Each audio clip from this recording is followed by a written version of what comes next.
Assalamualaikum warahmatullahi wabarakatuh. Selamat pagi. Pada video kedua ini, saya akan menjelaskan mengenai mata kuliah model jaringan saraf tiruan pertemuan pertama untuk yang part kedua.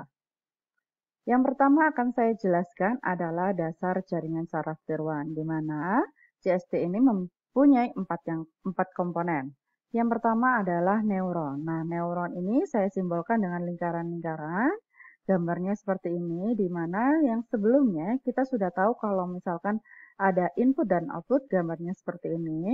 Dan kalau memiliki beberapa lapis tersembunyi, berarti seperti ini.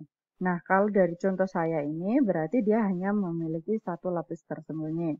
Nah, neuron untuk X1 berarti kita sebut dengan neuron input pertama. Sedangkan X ke C adalah neuron input ke C dari lapisan input. Boleh seperti itu juga. Dan XM adalah neuron ke M, neuron input ke M ya. Kemudian ini juga ya, yang Z1 itu kan dia berbentuk lingkaran juga. Berarti dia adalah berada pada posisi lapis tersembunyi yang pertama. Atau lapis di sini lapis tersembunyinya hanya satu ya. Tapi nggak apa-apa kita sebut pertama. Jadi Z1 adalah neuron tersembunyi ke-1 pada lapis tersembunyi 1. Seperti itu. ZP adalah neuron tersembunyi ke P pada lapis tersembunyi ke-1. Sedangkan Y1 itu kan sudah di terakhir. Berarti dia termasuk ke output layer. Berarti Y1 adalah neuron output ke-1. Sedangkan YL adalah neuron output ke L dan YK adalah neuron output ke C. Nah, komponen yang kedua adalah lapisan. Jadi di sini kita tahu ini adalah lapis input, kemudian ini adalah lapis tersembunyi 1, dan ini adalah lapisan output. Seperti itu. Ketiga adalah fungsi aktivasi, di mana kita tahu di sini kan ada simbolnya adalah panah. Jadi satu panah itu memuat dua komponen, yaitu yang pertama adalah fungsi aktivasi dan juga bobot. Itu digambarkan dengan hanya satu panah saja, di mana satu panah itu sebenarnya nanti di setiap panah itu adalah ada bobotnya. Nah, ini saya simbolkan dari gambar saya. Dari lapisan input ke lapisan tersembunyi, itu bobotnya menggunakan simbol V, di mana inputnya ke P dan outputnya, ini saya ganti dulu. Nah, di sini setelah saya ganti, sebenarnya kalau dalam buku-buku, itu untuk penulisan indeks pada bobot adalah yang terakhir atau yang dituju dan yang sebelumnya. Akan tetapi kita sepakati aja, biar kita juga tidak terlalu pusing, bahwa V indeksnya memiliki dari awal ke yang kemana? Yang ke akhirnya. Jadi di sini yang terakhir, panah terakhir itu adalah M ke P. Jadi di sini biar lebih mudah kita menggunakan MP ya. Sedangkan berarti nanti kalau panah dari X1 ke Z1 itu bobotnya adalah V11. Untuk XJ ke Z1 berarti nanti VJ1. Seperti itu. Itu adalah bobot untuk lapisan input ke lapisan tersembunyi. Kemudian dari bobot-bobot ini kan dia gambarnya dalam satu panah seperti ini nanti di akhirnya setelah ini ada V semuanya itu akan dikalikan dengan XI dan dijumlahkan ya.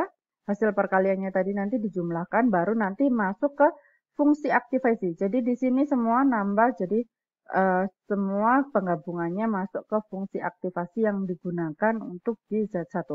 Biasanya fungsi aktivasi ini dari satu lapis ke lapis berikutnya itu memiliki fungsi aktivasi yang sama.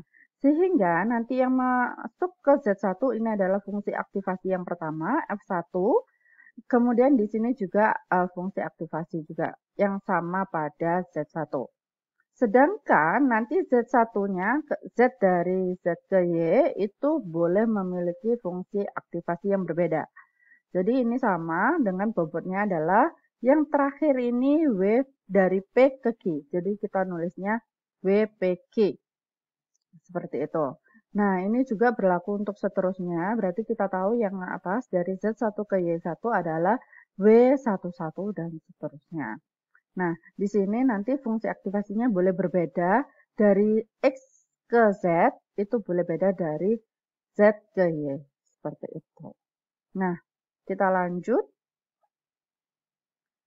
Jaringan saraf tiruan itu sebenarnya ditentukan oleh 3 hal. Ini sama dengan yang di part pertama, di mana ada yang pertama adalah pola hubungan antar neuron, yaitu disebut dengan arsitektur jaringan.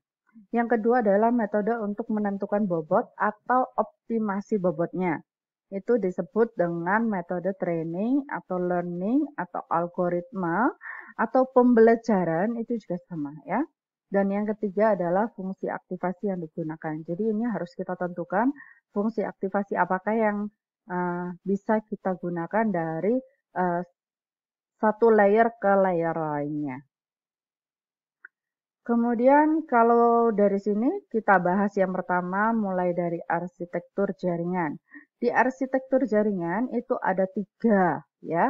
Yang pertama adalah single layer atau satu lapis, yang kedua adalah multi layer atau lebih dari satu, dan yang ketiga adalah recurrent ya.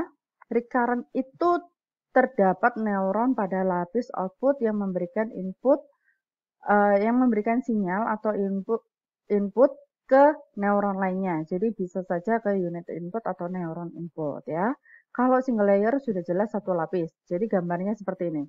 Dari X langsung ke Y, tidak ada Z sama sekali. Nah, di sini sudah saya tulis bahwa contohnya dari XM ke YQ itu bobotnya adalah W. Jadi di sini tidak masalah. Kalau kalian mau nuliskan W, mau kalian nuliskan P, mau kalian tuliskan apapun, tidak masalah, tapi nanti di gambarnya juga digambarkan ya. Yang kedua itu adalah jaringan lebih dari satu lapis atau multi layer. Di multi layer berarti dari contohnya ini itu hanya ada satu lapis. Jadi di arsitektur ini kalian jangan menghitung lapisnya ya. Walaupun dia tulisannya jaringan satu lapis, secara arsitektur yang dimaksud dari lapis di sini adalah dia hanya melewati satu tahapan, yaitu X ke Y, seperti itu. Itu berarti hanya satu lapis atau ada satu yang pembatas antara Y dan X dan Y, seperti itu. Jadi di sini bisa aja kita tahu bahwa misalkan ada pembatasnya di sini. Nah, ini adalah pembatas, berarti dia namanya secara arsitektur adalah jaringan satu lapis, di mana kita memiliki dua lapisan, yaitu lapisan input dan juga lapisan output.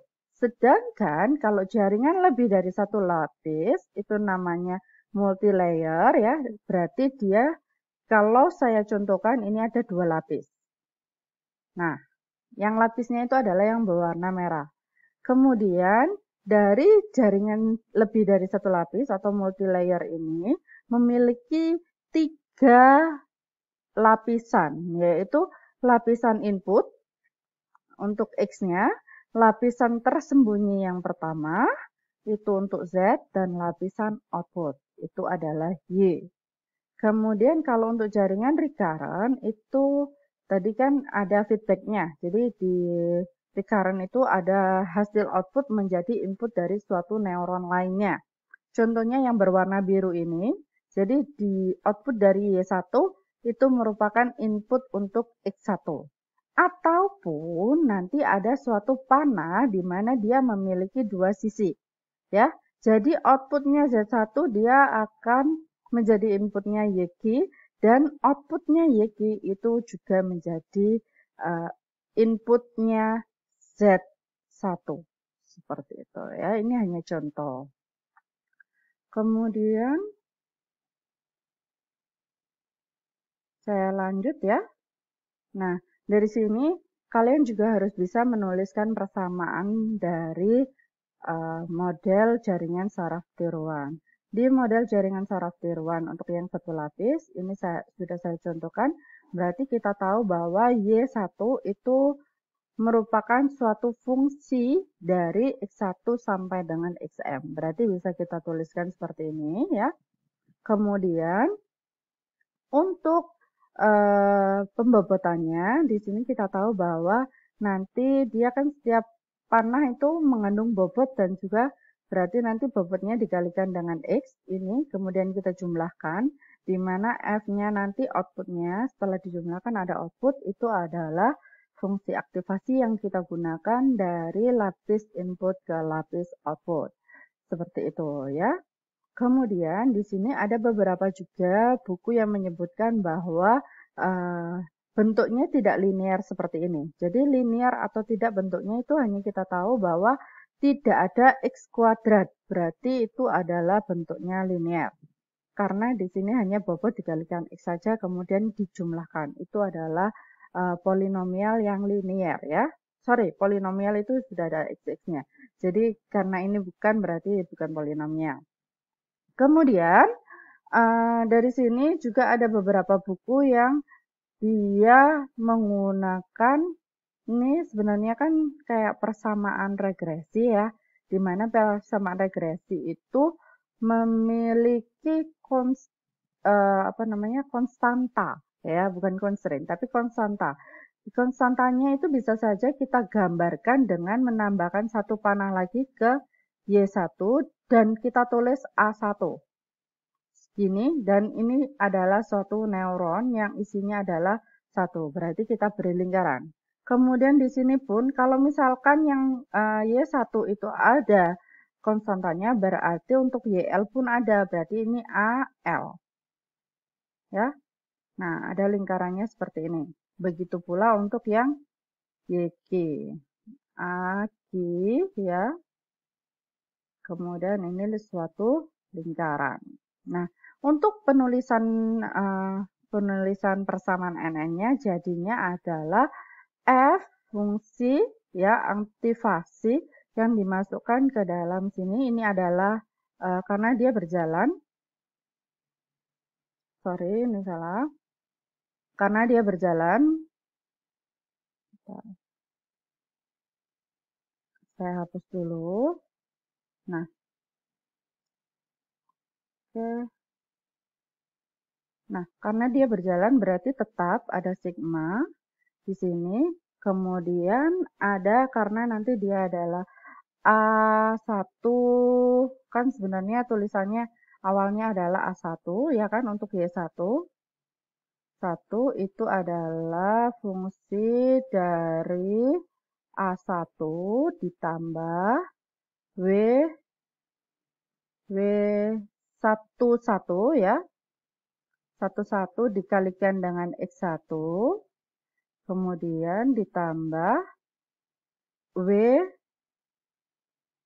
ya untuk X2, saya tulis dulu, karena untuk X2 berarti 2 ke 1, karena Y-nya adalah 1, berarti W-nya adalah 2, 1. Seperti ini, ditambah seterusnya,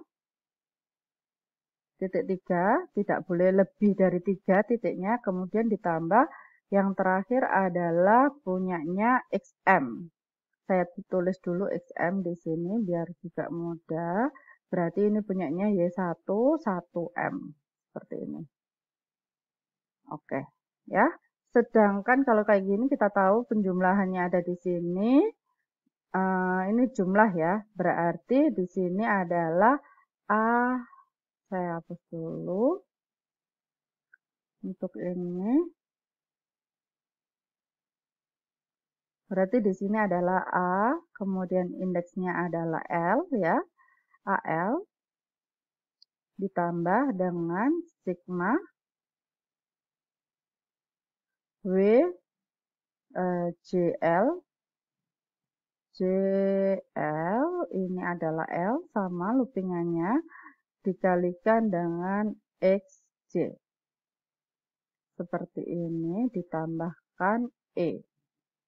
Ya, error. Karena apa? Nanti kalau tidak ada error, berarti hasil dari fungsi aktivasi tersebut harus sama dengan nilai output yang sebenarnya. Karena pasti ada suatu perbedaan, berarti harus ada ditambahkan error ya. Ini adalah untuk yang jaringan satu lapis. Nah, kalau dari sini kita sudah paham, berarti kita lanjut ke yang multi layer. Oke. Untuk yang multi layer ini adalah contohnya menggunakan satu lapisan tersembunyi yang saya simbolkan dengan Z1 sampai dengan ZP ya. Memiliki P neuron tersembunyi. Jadi nanti boleh juga kalian sebutkan kalau saya tanyakan nanti neuron inputnya ada berapa, berarti kan ada sebanyak M. Neuron outputnya ada berapa, berarti sebanyak Q. Kalau saya tanyakan neuron tersembunyi ada berapa, berarti sebanyak P. Seperti itu. Nah, dari sini karena nanti kita buat dulu, anggap saja dulu X ke Z itu adalah mirip dengan punyanya yang satu lapis atau yang single layer. Nah, untuk itu berarti ini kita anggap tanpa konstanta dulu, berarti jumlahan dari VCI, karena ini V-nya dulu, dikalikan dengan X-nya. Ini saya tulis F1, jadi harus kalian tentukan fungsi aktivasi yang pertama. Ya. Kemudian dari lapisan tersembunyi ke output, itu berarti Y, di mana dia kan fungsi dari Z. Kemudian fungsi aktivasi yang digunakan adalah F2. Baru nanti jumlahan dari bobot dikalikan dengan Z-nya. Nah, sehingga persamaan NN-nya kita bisa menuliskannya adalah YL atau Y ke L dengan fungsinya yang awal inputnya adalah X. Berarti kita tahu Z ini bisa kita masukkan F ini. Tinggal kita masukkan. Berarti YL itu adalah fungsi aktivasi di mana nanti bobot W dikalikan hasil dari fungsi aktivasi yang pertama, yaitu perkalian dari V kali X. Seperti itu. Dan jangan lupa karena ini sudah yang terakhir, harus plus E. Kalau kalian tidak mau menambahkan plus E, boleh saja kalian menambahkan topi di sini. Ya. Nah, ini boleh dihapus seperti ini. Oke. Nah, sekarang kalau misalkan mau saya tambahin A ya, konstanta di sini, karena ini ada 2 nanti, ini kita tulis A1, ya, konstanta A itu adalah untuk Z, sedangkan konstanta B itu untuk Y. Berarti ini masih A, B, karena dia adalah neuron ke P, ini saya tulis di sebelah sininya saja ya, biar mudah. Ini adalah B1. Oke, ini adalah B2. Sorry. BL ya. BL. Oke. Kemudian ini adalah BG. BG. Oke. Nah, berarti di sini kita tahu tinggal kita menambahkan, ini adalah menambahkan AI ya. Ini kita ikut dari sininya AI. Nggak enak ya nulisnya AI, nggak apa-apa deh. Saya sesal-sesalkan ya. Baru dijumlahkan dengan sigma. Sedangkan untuk yang lapisan tersembunyi ke output, itu berarti nambahkan B apa ini? BL ya, ikut dilihat dari indeksnya ini. BL plus jumlahan. Berarti di sini kita harus juga tambahi BL plus, kemudian di sini kita tambahkan AI. Indeksnya tetap ya, plus. Oke. Kita lanjut ke untuk jaringan recurrent-nya kalian gambarkan sendiri ya, karena dia tidak bisa langsung kita tuliskan karena dari lapisan kemana ke lapisan mana itu ada yang recurrent-nya atau kembalinya ya, dia harus kembali lagi menjadi input neuron lain, itu yang menjadi agak sulit. Kemudian kita juga dari dasar jaringan saraf tiruan itu metode pembelajaran atau algoritmanya ada banyak ya. Kalau perseptron atau multilayer, perseptron itu termasuk salah satu metodenya. Jadi di sini untuk bahasanya nanti biasanya nama dari model jaringan saraf tiruan itu dilihat dari metode pembelajarannya maupun dari bentuk arsitekturnya. Sehingga perseptron ini dia termasuk yang single layer dan nanti ada metode atau algoritma pembelajarannya tersendiri. Untuk Backpro itu sama dengan Feedforward, di mana dia untuk yang multi layer ya. Dari part pertama kita sudah jelaskan perbedaan antara atau pengembangan perseptron menjadi Backpro. Nah, untuk radial basis itu RBFN, kemudian Learning Vector Quantitation itu LVQ. Jadi di setiap ini nanti ada banyak. Khusus untuk yang Backpro atau FFNN itu adalah banyak sekali metode pembelajaran yang digunakan pada model atau metode tersebut. Sehingga nanti ada menggunakan gradient descent lah, atau mungkin nanti ada optimasi yang lainnya. Jadi nanti ada sendiri dan akan kita bahas pada pertemuan berikutnya. Kemudian kita masuk ke yang berikutnya yaitu fungsi aktivasi. Di fungsi aktivasi sebenarnya fungsi apa saja sih yang bisa kita gunakan untuk fungsi aktivasi? Yang pertama adalah nonlinear. Karena di nonlinear itu akan memperbaiki kemampuan network dalam melakukan tugasnya. Yang kedua adalah satu rate ya, bila memiliki output dengan nilai minimum dan maksimum sehingga akan menjaga nilai bobot dan bias B. Bias B itu adalah konstantannya tadi. Maka waktu untuk training juga akan terbatas, jadi tidak terlalu lama dan ada optimasinya. Yang ketiga adalah kontinuitas dan smoothness. Fungsi aktivasi dan turunannya terdefinisi dalam ring dari argumennya. Jadi ini memang untuk fungsi aktivasi harus memiliki 3 syarat tersebut. Tidak boleh hanya satu, harus ketiga-tiganya. Nah, di fungsi aktivasi sebenarnya ada banyak sekali. Ini adalah salah 8-nya. Ya, yang pertama adalah fungsi undak biner atau hard limit. Kemudian yang kedua adalah fungsi bipolar. Kemudian ada fungsi linear, fungsi saturating linear, fungsi symmetric saturating linear, fungsi sigmoid biner, fungsi sigmoid bipolar, dan yang terakhir adalah fungsi rectified linear unit atau ReLU. Kita bahas satu persatu. Yang pertama adalah fungsi undak biner atau hard limit. Di sini kalau fungsi tersebut adalah jaringan dengan lapisan tunggal sering menggunakan fungsi undak biner. Jadi kalau lapisan tunggal adalah perseptron, itu juga pakai undak biner ya. Undak biner itu bisa juga disebut dengan step function. Karena apa? Ini mirip dengan tangga ya. Kalau dilanjutkan itu baru kelihatan tangganya. Kalau cuman seperti ini, di mana dia outputnya adalah biner, karena fungsi undak biner berarti cuman 0 dan 1. Ya, di sini 0 dan 1. Berarti dia termasuk yang biner. Berfungsi mengkonversi variabel yang bernilai kontinu ke suatu output biner.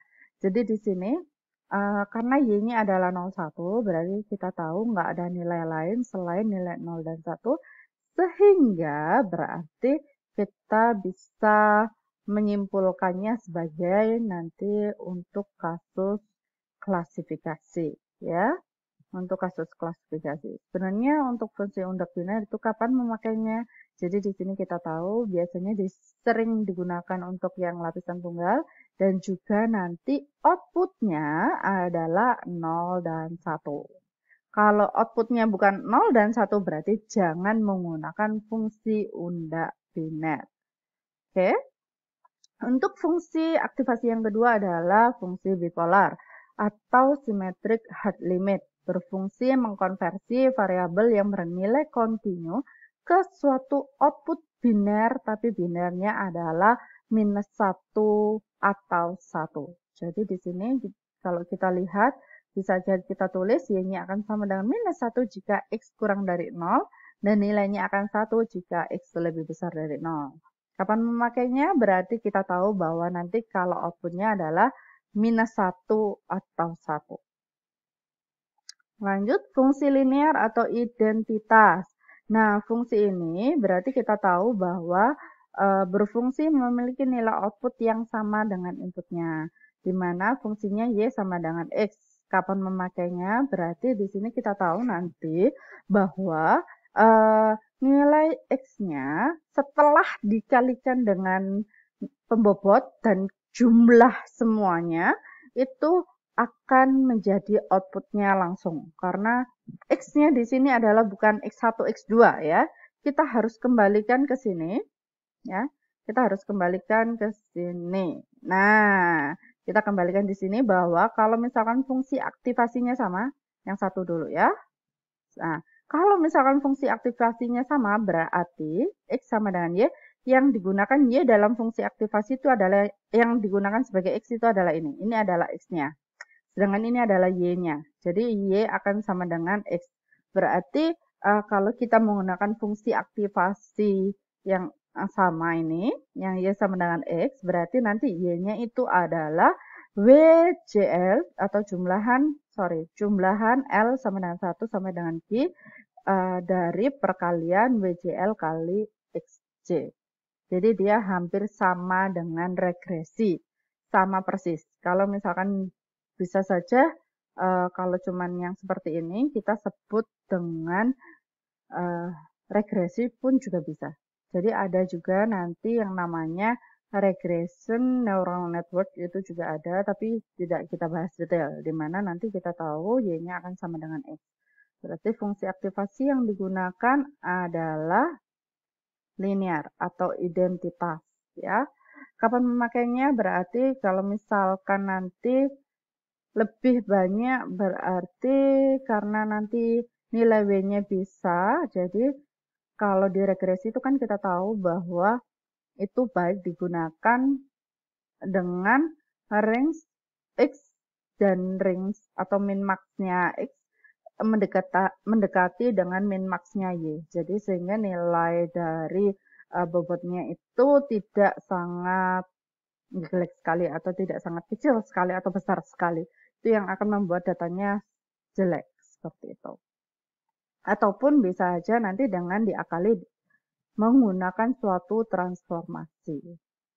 Fungsi yang keempat, fungsi aktivasi yang keempat adalah fungsi saturating linear, di mana fungsinya bentuknya adalah y sama dengan 1 jika x-nya lebih besar sama dengan 0,5. Berarti kita tahu kalau x-nya lebih besar 0,5 berarti ini 1. Kemudian kalau antara min 0,5 sampai 0,5 ya, tidak sama dengan, itu ada miring seperti ini ya, di mana nanti hasil y-nya adalah x plus 0,5.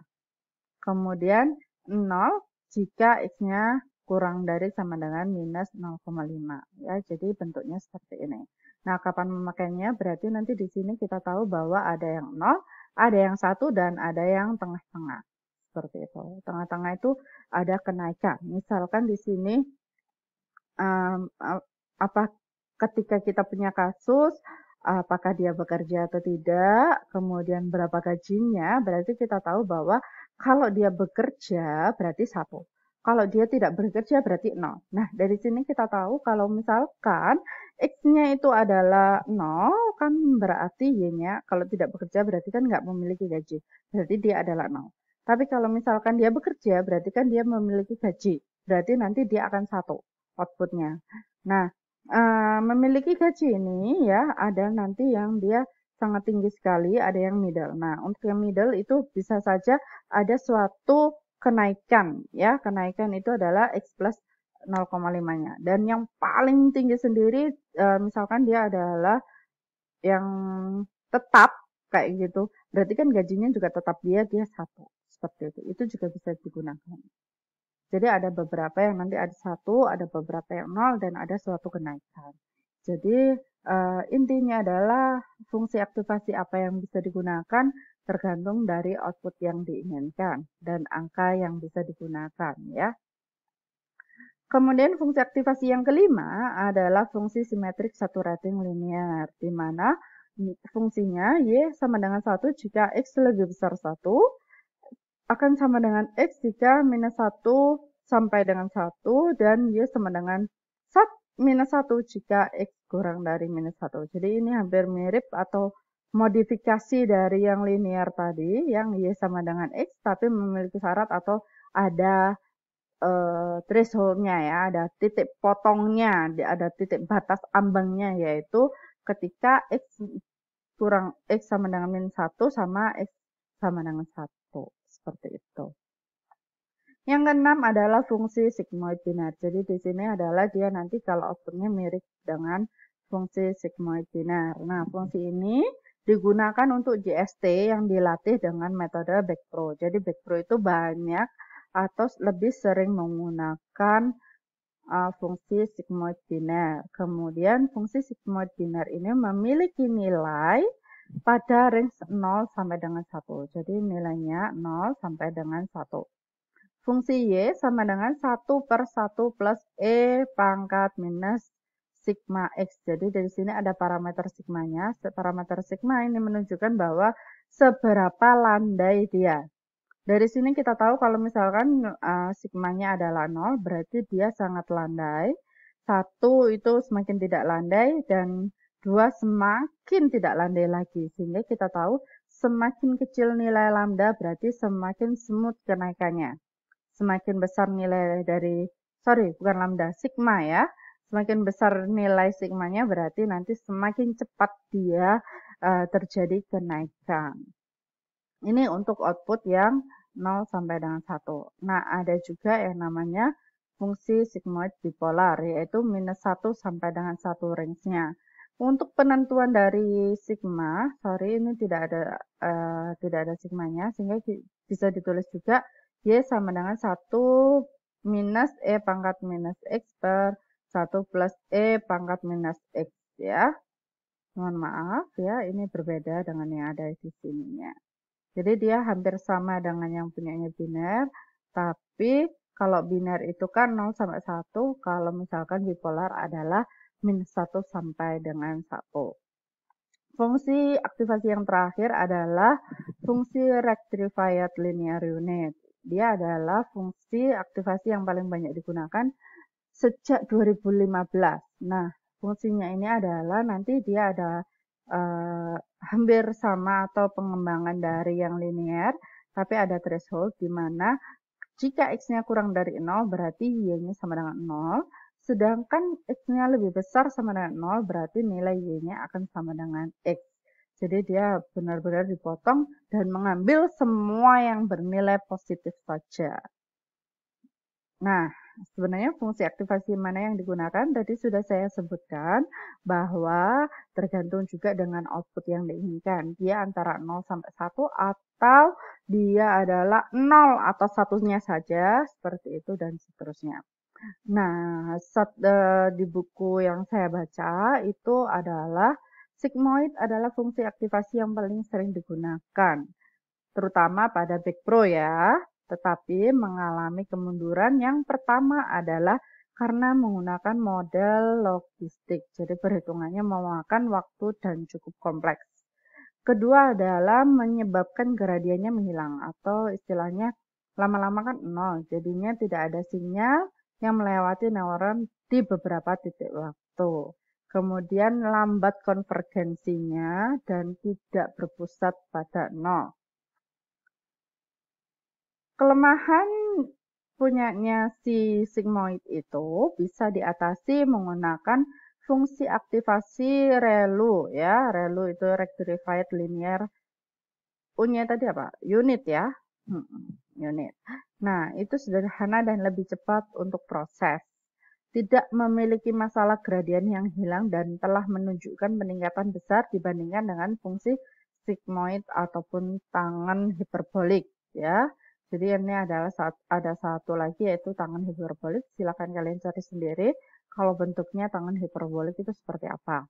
Nah, di relu itu adalah fungsi aktivasi yang paling disukai untuk jaringan saraf, tiruan, dan masalah deep learning. Jadi ini lebih ke deep learning juga bisa menggunakan fungsi aktivasi relu. Tapi relu ini dia adalah untuk lapisan tersembunyi. Jadi untuk outputnya kalian tentukan yang lainnya lain dengan relu juga tidak masalah. Sedangkan lapisan keluar dapat menggunakan fungsi aktivasi softmax. Ini adalah contohnya ya. Tapi kita lihat untuk masalah logistik. Sedangkan kalau masalahnya adalah regresi, berarti kita bisa menggunakan fungsi linear. Seperti itu. Semoga penjelasan saya cukup jelas untuk part yang kedua dari pertemuan pertama. Terima kasih, jangan lupa untuk like ya. Oke, jangan lupa untuk like dan juga subscribe. Sampai jumpa pertemuan berikutnya.